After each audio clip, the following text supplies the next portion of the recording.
Past players, past legends, past legends.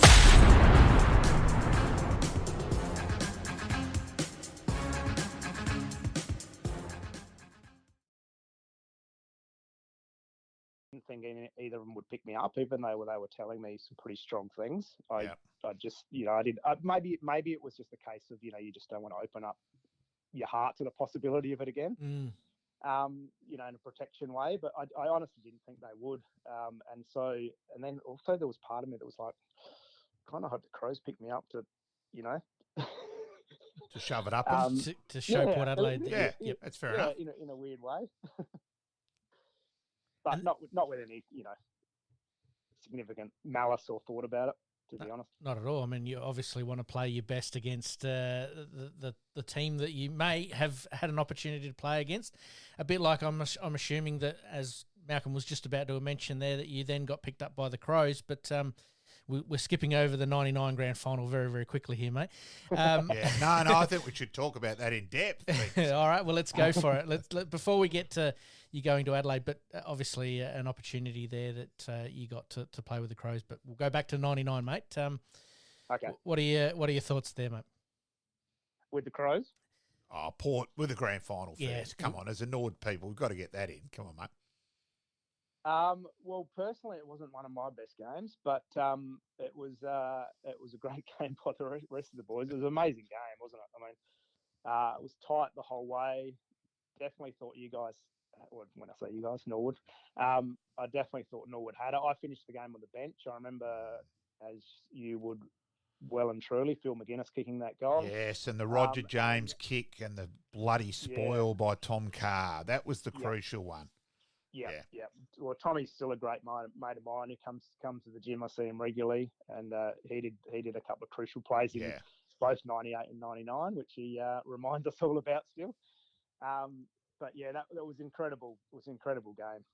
It was a great game. Just a shocking result, but it was a great game. That's why I was skipping over it gently. Yeah, I agree. Sorry, I was also doing something else in the background. I probably wasn't concentrating as much as I should have been then as a Nord man to blink over, to effectively blink over that. Yes. No, we got to talk about the successes there and your success, obviously, in the 99 grand final, which was your third premiership. Premierships are hard to come by, but 3 in 4 years is not a bad effort. Yeah, it's one of those things you kind of, I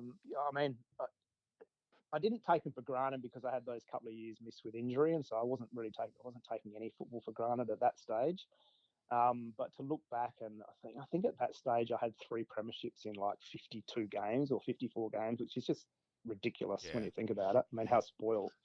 And Tony Bamford, who I came through with the under-18s state coach, he had 3 in like less than 50 games. Yeah. It's crazy. Yeah, so we're pretty spoiled. Yeah. And in my head, how's this for arrogance? I thought, I'm going to play till I get to 5 and then I'll retire early. Yeah, well, unfortunately, Timmy G might mention 7 and all that sort of stuff. Yeah. I know. Yes. Well, that's the thing. You're playing with all these guys that are, how many you got? Oh, I've only got 3. I got 7. I got 9. I got, it's ridiculous. It's insane. Unbelievable. And then in between that period, obviously 98, you get picked up by the Crows. That's, again, we'll circle back to that. That's a big tick for you. Yeah, as I said, I'd really, for third time drafted, to be technically honest, which is, it's probably not a lot of blokes get 3 times drafted, whether that's a goal you want to go for.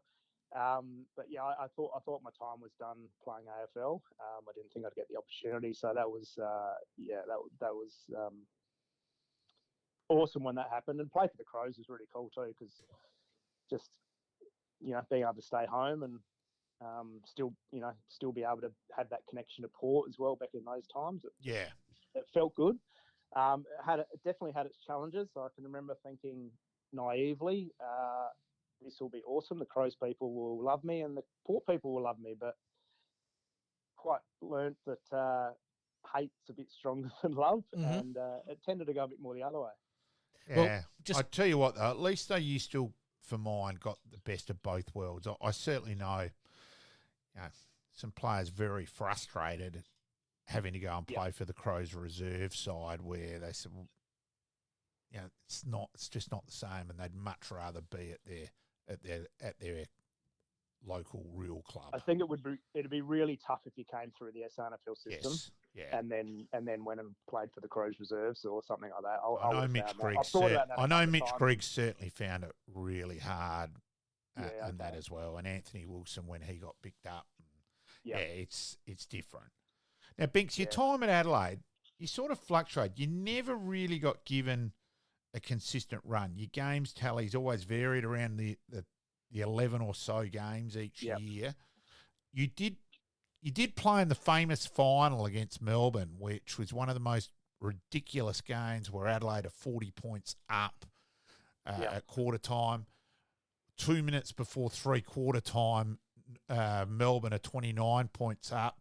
And then Adelaide run over the top. You did kick a couple of goals, kick one lovely goal. I did watch the highlights this morning in that game. And was that one of the most sort of rewarding but bizarre games you played in as well?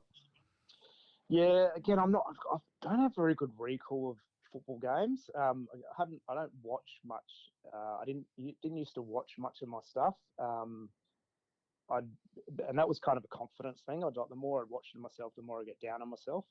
But so my recall on games and all that sort of stuff is usually just comes more from conversations with other people. And at the time, again, I'll be honest with you guys in this interview. I was out of footy. I was done. I was pretty cooked, and that was my a bit of a finale. I knew I was going to finish up that year. Right. Mentally, I was really question. burnt out. Yep. Yeah, mentally, I was pretty burnt, and physically, I was just kind of hanging on to be honest. But I'm very, very proud of that game.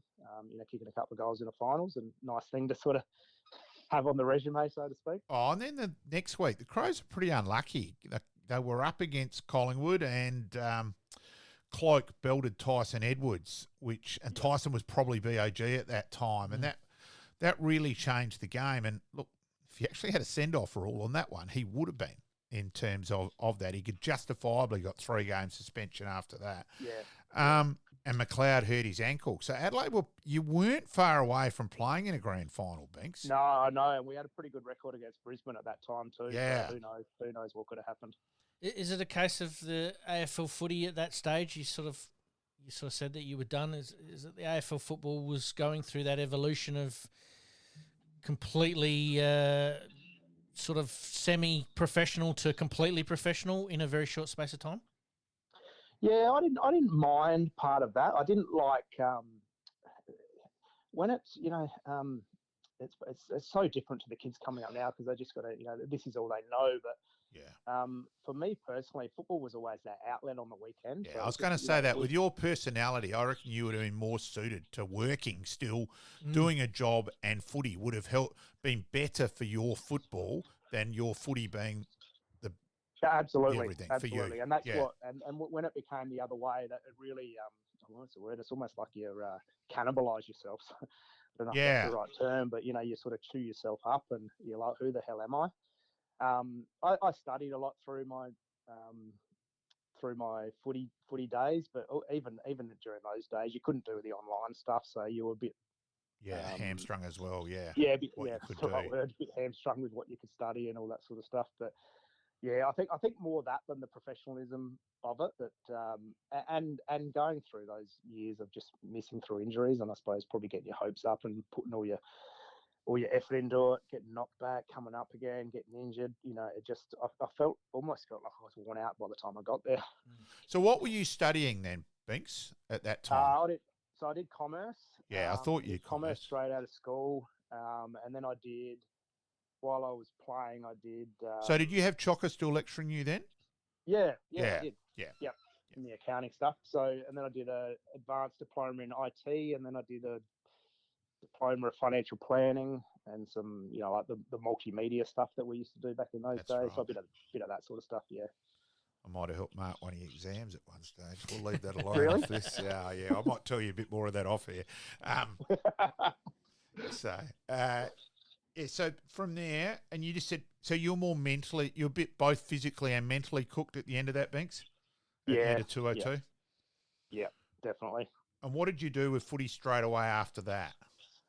Well, I was done, and I was sitting on about 90 games, give or take, for Port. And I had a conversation with my dad, and he said, "Oh, I think you'll regret it if you don't go back and get the 100." Yep. And I felt the same way, but I really was, and it was like it felt like a real chore. It sounds bad, but I felt like a real chore to actually go back and. I mean, the club was great to me. I didn't have to have the demands of pre-season that I've had in the past few years, but my heart probably wasn't fully there to start with.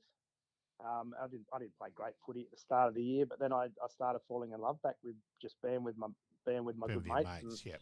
Yeah, and back at Port, and the second half of my year was quite decent as it was as a club. But we finished 5th that year, which was the only year that they had the top 4. We were doing pretty well at the end of the year, but we ended up missing out on the final. So that wasn't that still left a sour taste in our mouth. But yeah, so that was ended up being my last year. Who was your coach in 2003? That was Steve Williams was still coaching. Yeah. Man. Yep. Yeah.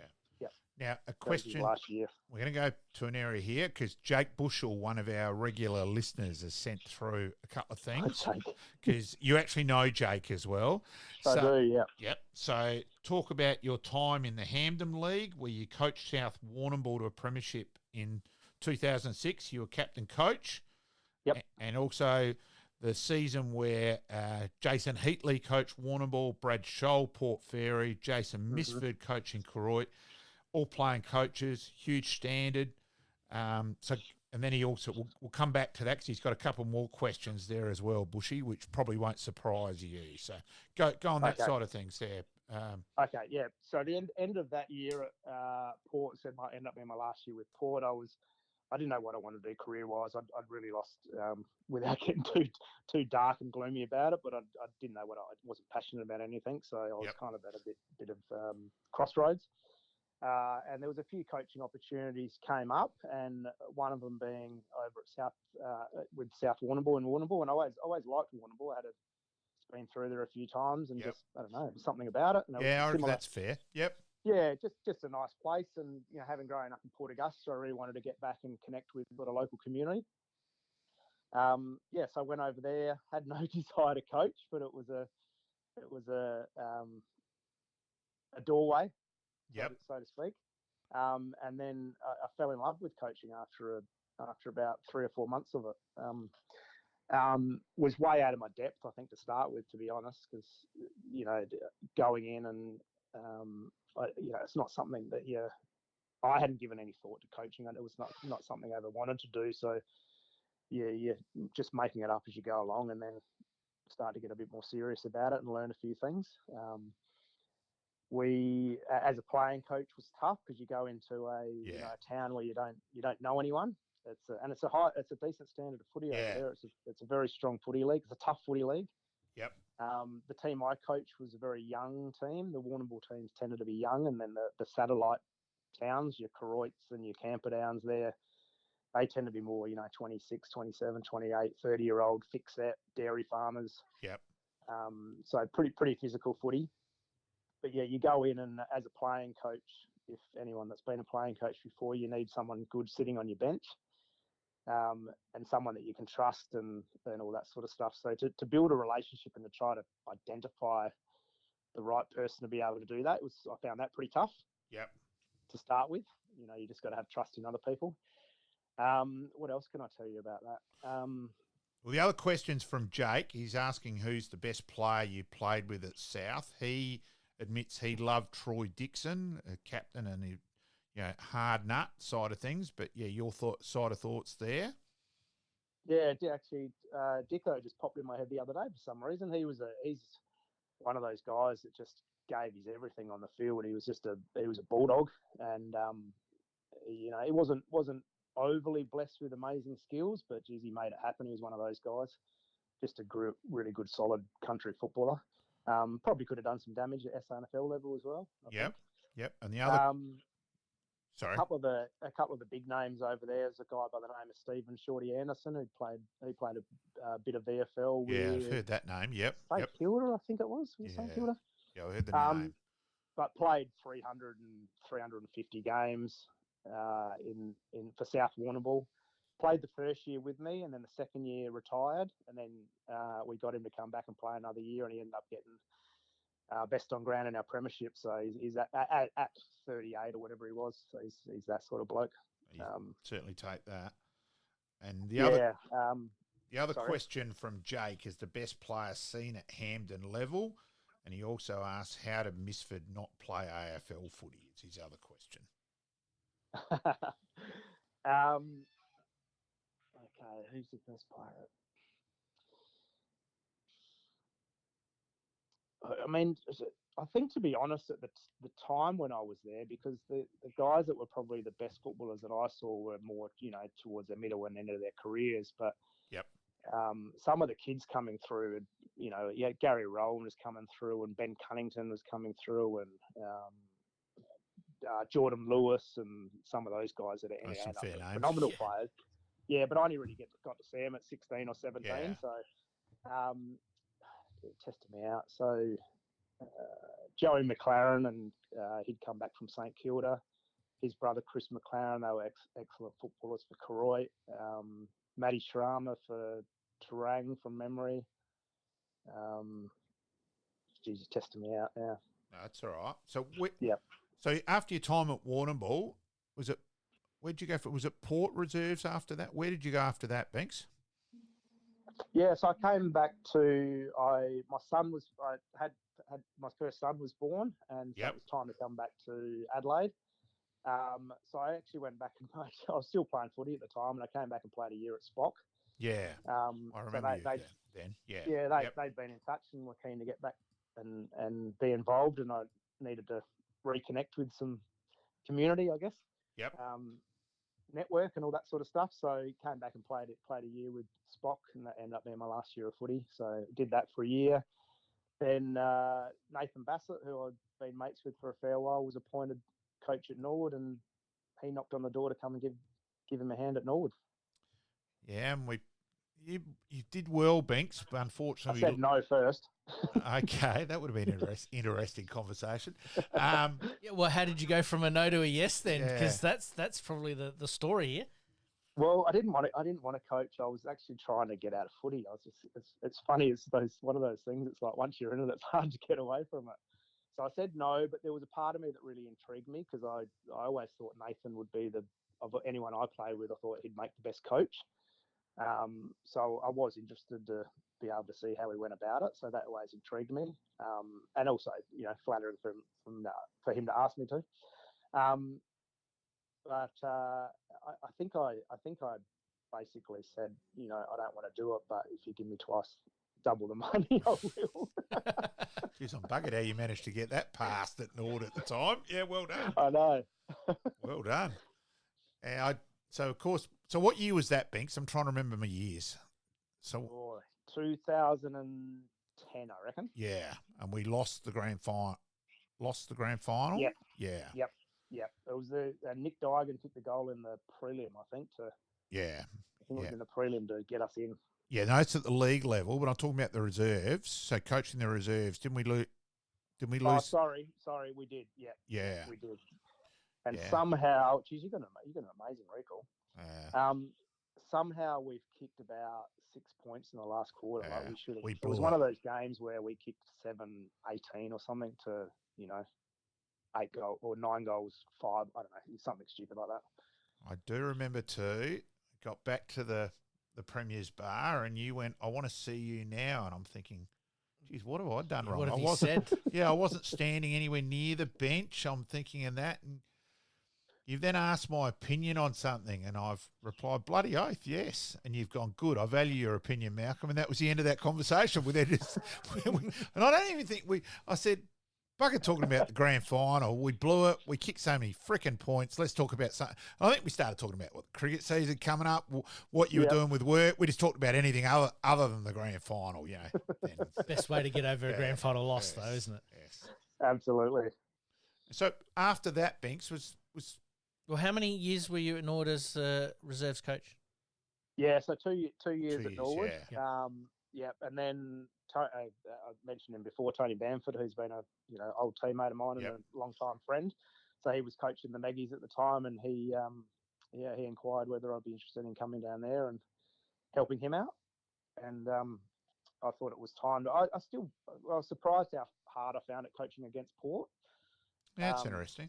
Yeah. Yeah, I kind of like the, I don't know, I like the contrarian factor of the dichotomy or whatever you want to call it, of being a Port boy coaching at Norwood against Port. It's kind of, weird.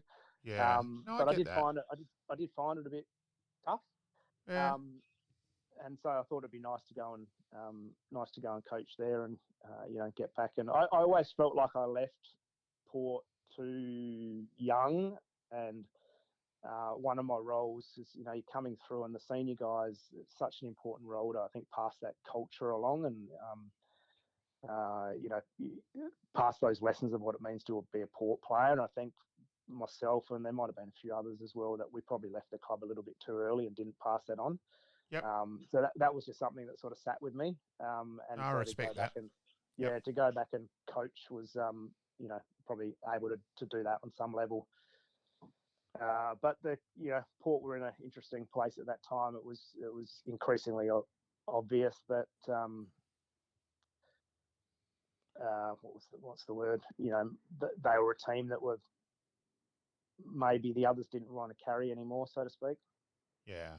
Time was almost coming to a close. Fractured relationships between the AFL and the SNFL, and between Port Power and yep. Port Magpies as well. Let's not forget that back then that was two totally separate clubs, and that's another topic in itself. Where I still think it's two separate clubs, but so be it. Well, I unfortunately feel the same way. I think with time that will change. We're just if few of us from that generation that kind of just caught in I think a lot of the guys before me don't feel that way, and a lot of guys, after's different, but there's guys that were kind of caught up in the middle of it that feel a little bit lost as far as that's concerned. Yeah, and Steve Summerton was openly one of those. And, absolutely. And that side of things. Now, Binks, something which we really want to cover here, because it's something very close to your heart, your whole work side of things, the Carmody performance wellbeing, and just go over there what you do with that, Binks, and fill us in. Yeah, so we've got there's two parts of the business. So there's Carmody Performance and Wellbeing. So I started that in Warrnambool and brought it back here. So that's been going for 20 years now. That's a fair effort. Yeah, I think so. It's either stupidity and stubbornness, or it's a good effort. But when you look around and there's fitness places everywhere, but they're being born and they're dying just as quick. So. And every business is as well. So just to be a survivor in that place, I'm very proud of. And we're at a place now we're going to revamp and reinvent ourselves a little bit. COVID was not nice for us. Yep. And then the other arm, which I've got into in more recent years, we call the nth degree, and the nth degree is that's for young athletes coming through. So we work predominantly with sort of 11, 12-year-olds through to 18 plus. Kids that want to potentially play AFL or NBL or high-level soccer or whatever it is. So working on all the aspects of getting them ready for the journey. And have you had any prominent names come through there and that side of it? Well, we just had a couple of girls in the Olympics. So, that's what I was going to ask. That's what I was hinting at. So Izzy Borlace. Yeah, I thought Izzy was. Yeah. And she's just had a phenomenal rise in the last few years, and it got amazing pedigree, but that doesn't do the job. No. And a girl by the name of Hattie Shand, who represented the women's hockey over there as well. So she's been in the Australian team, I think, for probably the last couple of years now. So a couple of Olympians, which is pretty cool. Yeah. No. Very exciting. Big tick there. So you look back and you work with some of these. So Izzy first came on board, I think she was maybe 14, and we were with her from 14 through to about 17 or so. Yep. And that's all she wanted. That was her dream at that stage. Pretty focused. To see it come into reality is that's remarkable. It's pretty cool. Something here you might get a quick giggle out of where you live. I did call in to Mick Kenny from Adelaide Uni, and I've acted really serious, and I've gone, got some bad news for you, Mick. He's gone, what, Robert? What? I said, you're no longer the best footballer living on this street. And he said, oh, yeah, who is? He said, I said, Barry Robran. And he goes, well, that's fair. I'll take that. And I said, by the way, you're not second either. And he goes, who's second? I said, well, that's Bryan Beinke's house just over there. And Mick went, I'll quite happily take the bronze. So, yeah. So, well, I'm probably a fair way below Barry Robran. Yeah, so I think all of us there. Yeah, I think you can. I was going to say I'm not alone there. No, I'd quite happily take the silver living on the same road as Barry, mate. So, yeah, absolutely. So that's cool. Summing up, yeah, as I said, you're a deep thinker in life, probably both for benefit and disadvantage at times there, Binks, yourself. But, yeah, so summing up, you know, your thoughts overall and your best players played with and against, that side of things, Binks. Yeah. Just on that deep one, I'm deep and shallow, I think, so I don't like the middle area. I could definitely be shallow sometimes. Anyone closer to me would probably say. Best players? Yeah, best players played with and against. Pick a couple, go mate. for it wherever you like. Yep. Yeah, with. So, well, I don't know. I tend to go for the unheralded ones. Ah, that's good. You mentioned Tyson Edwards before. Like, I mean, he was as consistent as they came, and yep. He was especially as a forward, like he was just a beautiful deliverer of the ball. Yep. Kane Johnson was the same. So Sugar was good. Yep. Yeah, I thought he's kind of forgotten about a little bit. But the way he's just his smarts on the ground, and he was just calm. Andrew McLeod's obviously phenomenal. Yep. From the ones, the stronger memories are the ones, I suppose, you come through as a teenager that you remember those sort of guys. So Scott Hodges was, I think, phenomenal. Yep. Wayne Carey, obviously, fantastic. Yeah. Who else have we got? There's so many. Hardest opponent then, Binks? Hardest opponent? Yeah, maybe SANFL and AFL. Yep. Oh, yeah. Here's where that deep thinking comes into play. Like playing against Essendon when Essendon were a decent, a very decent side, had a good midfield, and you're standing.